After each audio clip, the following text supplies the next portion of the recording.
We're continuing to monitor it closely. I think we should all be able to agree that a nuclear power plant is not a great site for military operations one way or the other. That was U.S. National Security spokesman John Kirby responding to growing concerns over the safety of Europe's biggest nuclear power plant, which happens to be inside Ukraine. Russian soldiers are in control of the Zaporizhzhia nuclear power plant. Russia's intentions there remain a worrisome unknown.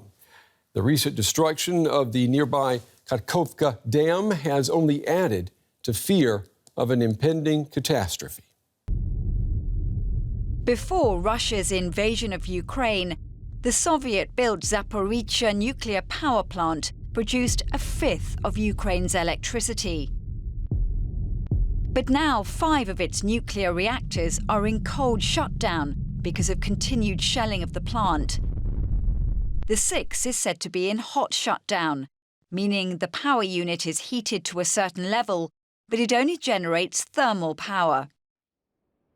All 6 reactors, though, still need water pumped through them to cool the nuclear fuel.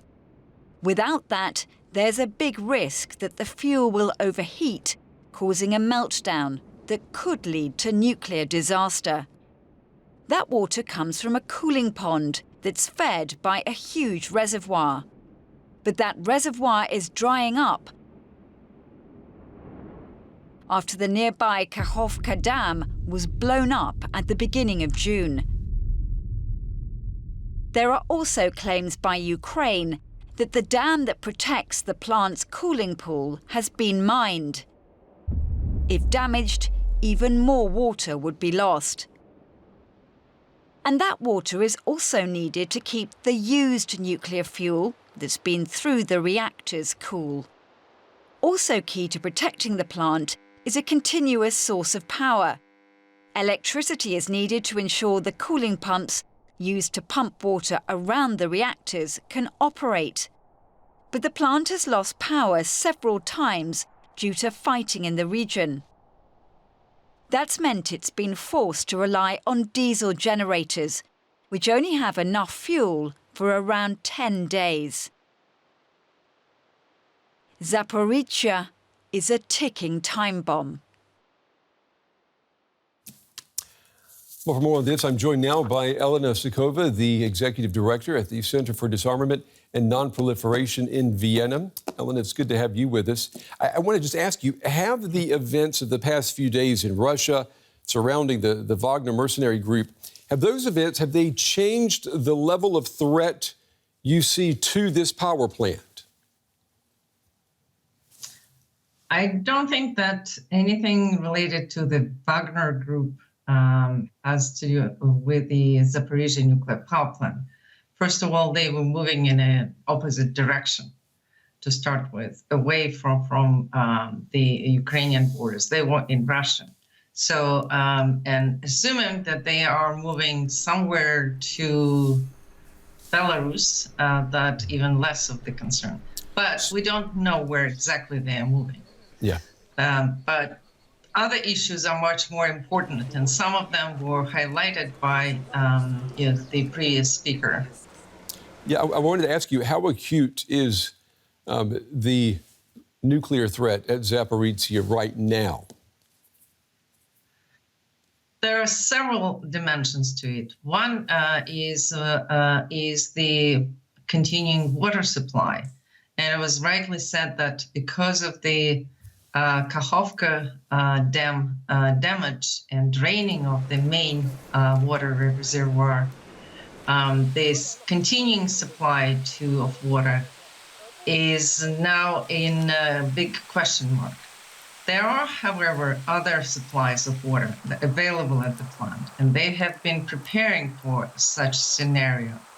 So it's not an immediate danger, but it's something that needs to be addressed relatively soon, because we cannot rely on months and months of the power plant only relying on some of the reserves it has already on the site.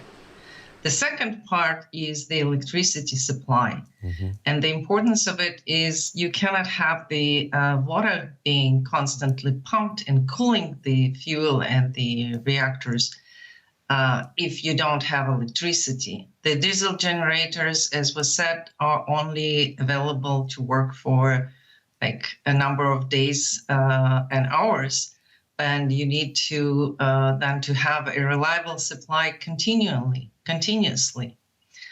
The other concern is a potential of mines placed at the facility itself. There is a relatively good news with that.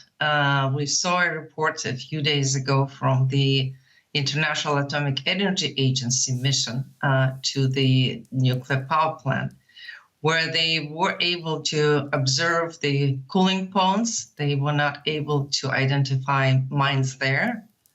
There were, however, mines at the site, but they were not placed at the reactors or the cooling pond. But it is a concern that there are mines and military equipment that is at the site. And Ukrainian troops start to advance next to the facility. We don't know what is going to happen, what else is going to be placed or detonated and moved to other places. Though there are continuing dangers. It is an unprecedented situation from the very start, when the Russian troops were in active military actions there. And it's in the middle of war zone. And I'm wondering if Russian troops were told to purposely do things inside the plant that would bring the nuclear power plant immediately into some state of disrepair. We're not talking about releasing radiation, but let's just say in some state of disrepair. How confident are you that the workers there would be able to, repair it, that they would be able to get people there with the know-how to repair it, that they would be able to get to the materials that are needed to carry out those repairs? Is that a scenario that's been thought through? I don't think this is the biggest concern at the moment in terms of repairing and bringing the nuclear power plant back online, assuming that the territory is liberated. I think the biggest concern nowadays is to avoid a radiation release, some accident, and an incident that could bring the release of the radiation. That's the biggest worry. And 5 out of 6 reactors are in a cold shutdown, which probably means that there is less of a concern about their state at the moment. But the 6th reactor is still in a so-called hot shutdown. So there is more concerns about that one.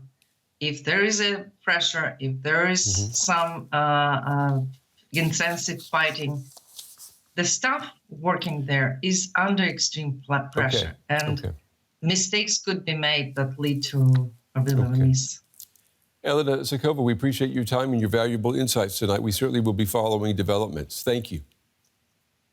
You're most welcome. So what does all of this mean for Ukrainians on the ground? DW's Nick Connolly visited the nearby Ukrainian-controlled city of Nikopol across the river from the power plant. Now there, people not only face the threat of Russian shelling, but now the risk of nuclear catastrophe.